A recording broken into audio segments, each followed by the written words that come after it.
दोस्तों, गुजरात हमारे इस सीरीज में सबसे बड़े मेगा प्रोजेक्ट्स रखने वाले स्टेट्स में से एक होगा। यहाँ पर नंबर ऑफ प्रोजेक्ट्स और उन प्रोजेक्ट्स का स्केल दोनों ही चीज़ें काफ़ी बड़ी है।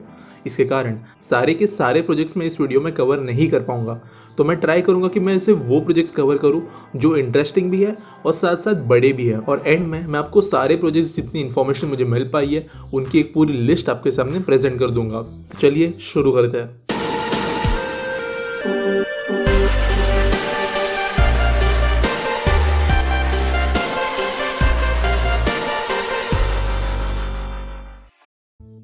तो दोस्तों, पहला प्रोजेक्ट है देश का पहला ऑफशोर विंड एनर्जी फार्म। दोस्तों, जनवरी 2020 में सरकार ने गुजरात में एक ऑफशोर विंड फार्म्स बनाने की परमिशन दी है। विंड फार्म्स ज़्यादातर आपने देखे होंगे कि ज़मीन में बहुत अंदर की तरफ बनाए जाते हैं, लेकिन अगर विंड फार्म समुद्र के अंदर बनाया जाए तो उसके बहुत सारे बेनिफिट्स होते हैं। इसके अंदर एक कांस्टेंट रिलायबल विंड का लोड होना, ये यहाँ का सबसे बड़ा बेनिफिट होता है। लेकिन इंडिया के लिए स्पेसिफिकली सबसे बड़ा बेनिफिट होगा कि इस तरीके के विंड फार्म्स बनाने के लिए लैंड एक्विजिशन में कोई दिक्कत नहीं आती है, क्योंकि समंदर के अंदर की ज़मीन कोई प्राइवेट पर्सन नहीं ओन करता। लेकिन ऐसे विंड फार्म्स के कुछ नुकसान भी होते हैं, जैसे यहाँ पर जो विंडमिल्स लगानी पड़ती है उनके ब्लेड्स ज़मीन वाली विंडमिल से ज़्यादा स्ट्रक्चरली स्ट्रॉन्ग बनाने की ज़रूरत पड़ती है। साथ साथ यहाँ पे मेंटेनेंस भी ज़्यादा निकलता है, क्योंकि यहाँ पर खारी हवाएं चल रही होती है। इसके अलावा यहाँ पर जो भी लोग काम करेंगे इसकी मेंटेनेंस के लिए, मॉनिटरिंग के लिए, उन्हें यहाँ पर लाने ले जाने के लिए कुछ दिक्कतों का सामना करना पड़ता है समुद्र के क्लाइमेट के कारण। फिलहाल MNRE ने 1 गीगावाट का प्लांट गुजरात के पीपानाव के पास के समुद्री तट पर प्लान किया है। ये गल्फ ऑफ खंबात में आता है और इसके जरिए जो हमारे देश का पहला ऑफशोर विंड फार्म होगा वो तुरंत ही दुनिया के सबसे बड़े ऑफशोर विंड फार्म्स में से एक हो जाएगा। ये पहला ऐसा प्लांट है जिसके लिए गवर्नमेंट ने प्लानिंग डिजाइनिंग शुरू कर दी है। दूसरा गवर्नमेंट ने और एक विंड फार्म कहा है तमिलनाडु में, लेकिन उसका प्रोग्रेस इतने लेवल पर नहीं हुआ है। अगली प्रोजेक्ट के बारे में बात करें तो वो है सूरत डायमंड बोर्स। दोस्तों, ये तो जरूर पता होगा आप लोगों को कि सूरत एक बहुत बड़ा डायमंड कटिंग पॉलिशिंग सेंटर है। पूरे दुनिया के 90% डायमंड यहाँ से गुजरते हैं। लेकिन दोस्तों, सूरत में सिर्फ डायमंड पॉलिशिंग हब बनकर रह गया। यहाँ पर डायमंड की ट्रेडिंग नहीं होती। इसके कारण व्यापारियों को कई दिक्कतों का सामना करना पड़ता है। इसलिए यहाँ पर अगर आप डायमंड कटिंग या पॉलिशिंग का बिजनेस करते हैं तो आपको मुंबई आना पड़ता है, जहाँ BKFC में स्थित भारत डायमंड बोर्स, जो आज दुनिया का सबसे बड़ा डायमंड ट्रेडिंग सेंटर है, वहाँ पर आकर अपने हीरे ऑक्शन करवाने पड़ते हैं। इसके कारण ना सिर्फ ट्रैवलिंग में समय, टाइम और एनर्जी की बर्बादी होती है, लेकिन इसके अलावा जो ऑक्शंस के टाइम पे कमीशंस होते हैं, साथ में जो टैक्स देना पड़ता है, ये सारे मुंबई के पॉकेट्स में आते हैं। ये ना हो और इन व्यापारियों को हक के बिजनेस के पूरे पैसे अपने ही शहर सूरत में मिल पाए, इसके लिए सूरत डायमंड बोर्स का कंस्ट्रक्शन किया जा रहा है। दोस्तों, 6.6 मिलियन स्क्वायर फीट में फैला होगा सूरत डायमंड बोर्स, जो बनने के बाद में दुनिया का सबसे बड़ा डायमंड बोर्स तो बन ही जाएगा, लेकिन इसके साथ साथ पूरी दुनिया के कुछ सबसे बड़ी ऑफिस बिल्डिंग्स में से भी एक होगा। यहाँ पर टोटल 4200 से भी ज्यादा अलग अलग ऑफिसेस बनाए जाएंगे, जिसमें कई सारे ऑक्शन हॉल से लेकर 300 स्क्वायर फीट तक के छोटे ऑफिस स्पेस भी मौजूद होंगे। इसका काम बहुत ज्यादा तेजी से शुरू है और आप अभी तस्वीरों में देख सकते हो कि कितने लेवल पर इसका काम जारी है। इसमें बहुत ज़्यादा बुकिंग्स भी हो चुकी है और 2021 में इसके पहले ऑफिसेस यहाँ के इन्वेस्टर्स को हैंडओवर कर दिए जाएंगे। अगला प्रोजेक्ट है दोस्तों राजकोट इंटरनेशनल एयरपोर्ट। बढ़ती एविएशन इंडस्ट्री के मद्देनजर और पुराने राजकोट एयरपोर्ट की कैपेसिटी चरम पर पहुंचने के कारण ये एयरपोर्ट प्लान किया गया है। दूसरी दिक्कत राजकोट के करंट एयरपोर्ट में ऐसी आती है कि यहाँ पर आसपास में हो चुकी डेवलपमेंट के कारण बड़े एयरप्लेन्स यहाँ पर लैंड करने के लिए पॉसिबल नहीं है, जिसके कारण इस एयरपोर्ट की यूजिबिलिटी बहुत लिमिटेड हो जाती है। इसके कारण जो नया इंटरनेशनल एयरपोर्ट प्लान किया गया है वो ग्रीनफील्ड अलाइनमेंट है, यानी बेसिकली शहर के बाहर ये एयरपोर्ट बनाया जाएगा। 2654 करोड़ रुपीस की कीमत से बनने वाले इस एयरपोर्ट में एक रन में होगा और इसकी खासियत ऐसी होगी कि ये हमारे देश के सबसे सस्टेनेबल एयरपोर्ट्स में से एक होगा। यहाँ पर rain water harvesting, solar energy generation, airport के आसपास एक बहुत लंबे स्ट्रेच तक ग्रीन कवर ताकि साउंड पोल्यूशन ना हो, इन सारी चीज़ों पर ध्यान दिया जाएगा। पुराने राजकोट एयरपोर्ट से 27 किलोमीटर दूर होगा यह एयरपोर्ट और इसका करंट प्रोग्रेस की बात करें तो फरवरी 2020 में दिलीप बिल्डकॉन को इसके कंस्ट्रक्शन का लेटर ऑफ अवार्ड दे दिया गया है और उम्मीद कर सकते हैं जल्द इसका एक्चुअल ग्राउंड कंस्ट्रक्शन शुरू हो जाएगा। अगला मेगा प्रोजेक्ट है गिफ्ट सिटी। दोस्तों, गिफ्ट एक जीता जागता मेगा प्रोजेक्ट है। अब तक जितने प्रोजेक्ट्स की मैंने बात की इसमें से सारे नॉन फंक्शनल थे, लेकिन गिफ्ट एक लिविंग प्रोजेक्ट है। इसमें ऑलरेडी 12,000 लोग काम करते हैं और ये बढ़ता ही जा रहा है। साबरमती नदी के किनारे बसा हुआ गिफ्ट सिटी देश का पहला ऑपरेशनल स्मार्ट सिटी है। पहली बार Gujarat international finance tech city या गिफ्ट का जिक्र vibrant Gujarat global investor summit में किया गया था और अभी तक 110 बिल्डिंग्स गिफ्ट सिटी के लिए प्लान्ड है और 10,000 करोड़ तक की इन्वेस्टमेंट हो चुकी है। यहाँ की कुछ नोटेबल बिल्डिंग्स की बात करें तो अमेरिकन बैंक ने अपना चौथा डेवलपमेंट सेंटर यहाँ पर खोला है। 2017 में यहाँ पर इंडिया का लेटेस्ट और दुनिया का सबसे ज्यादा एडवांस स्टॉक एक्सचेंज खोल दिया गया था। इस स्टॉक एक्सचेंज का टर्न अराउंड टाइम 4 मिली सेकेंड्स का है और हफ्ते के 6 दिन ये 22 घंटों तक फंक्शन करता है। इसके कारण यहाँ पर होने वाले ट्रेड्स आज की दुनिया के मॉडर्न ऑटोमेटेड ट्रेड्स के लिए बहुत ही ज्यादा सूटेबल है, जबकि फॉरेन के कई लेगेसी स्टॉक एक्सचेंजेस के बजाय ये स्टॉक एक्सचेंज काफी एडवांस तरीके की ट्रेडिंग सपोर्ट कर सकता है। इसके साथ साथ ये हमारे देश का पहला इंटरनेशनल स्टॉक एक्सचेंज है।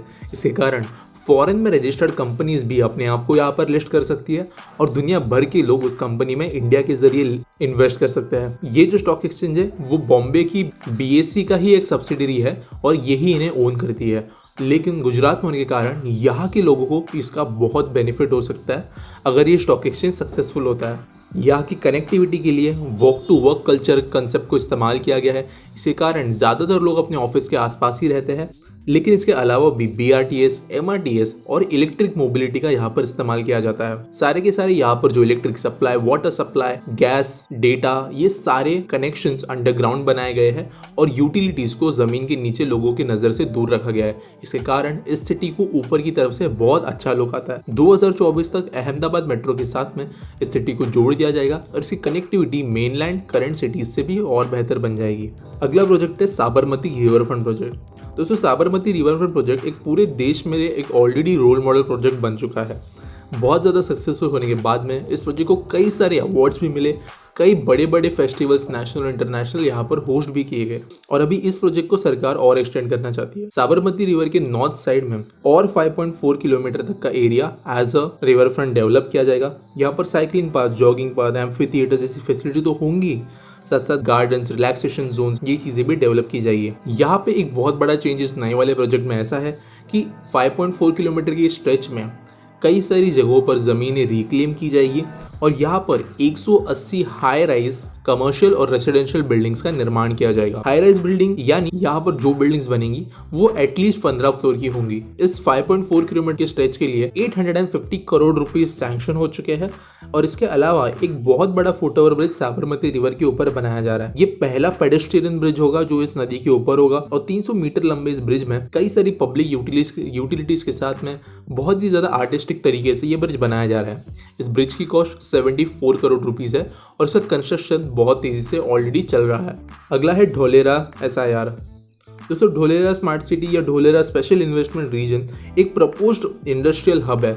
दिल्ली मुंबई इंडस्ट्रियल कॉरिडोर पे बसा हुआ ये हब अहमदाबाद से 100 किलोमीटर दूर है, जबकि गांधीनगर से 130 किलोमीटर दूर है। ये साइट कई गांवों को मिलाकर 920 स्क्वायर मीटर के एरिया में रिजर्व्ड है और इसके लिए एक बेसिक प्लान बना दिया गया है। इसके कारण ऑन पेपर ये हमारे देश की कुछ सबसे बड़ी सिटीज में से एक बनता है। ये ऐसी जमीन पर बना है जो गल्फ ऑफ खंबात के पास में बसी हुई है और यहाँ पर ऐसा भी प्लान है कि आगे जाकर डैम्स वगैरह के जरिए गल्फ ऑफ खंबात का जो पानी है वो ढोलेरा तक पहुंचाया जाए ताकि ढोलेरा एक कोस्टल सिटी बने।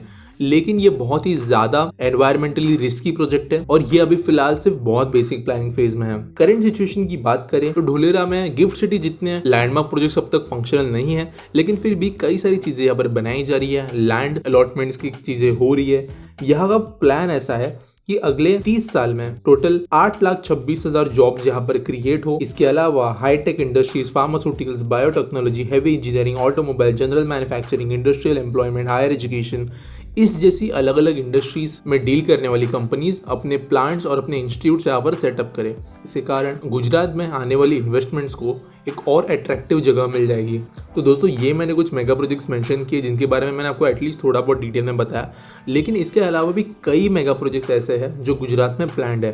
तो एक बार सिर्फ क्विकली हम जान लेते हैं उन प्रोजेक्ट्स के बारे में। तो शुरू करते हैं अहमदाबाद मेट्रो से, जो अहमदाबाद में बनने वाली एक इंटरसिटी मेट्रो कॉरिडोर है। अगली है अहमदाबाद दिल्ली बुलेट ट्रेन और अहमदाबाद मुंबई बुलेट ट्रेन।